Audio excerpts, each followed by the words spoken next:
And then we have the 4 fenders themselves, 2 in the back, 2 in the front. And these are steel.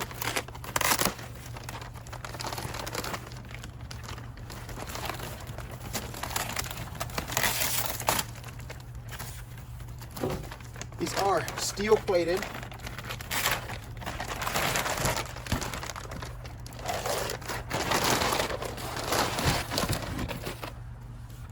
They do have a texture to them, but I'm going to show you how we're going to paint these, and they're going to look super, super nice.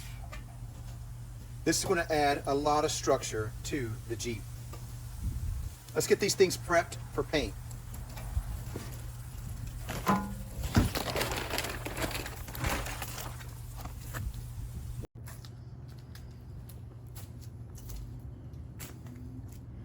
So that's it.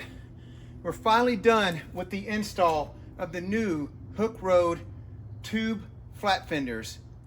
The install was super easy. We spent a little bit of time dressing them up, painting them, matching the Jeep. They look great as far as that goes. The quality of these, it's definitely a lot more structure than what I had in my previous flat fenders. This is going to protect the Jeep an awful lot.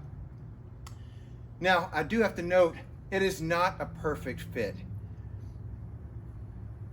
I do find many things, now I do have to say, the fronts went on perfect. All the holes lined up and they just went on super fast. Now, the rears, I could still only get 3 nuts into the holes.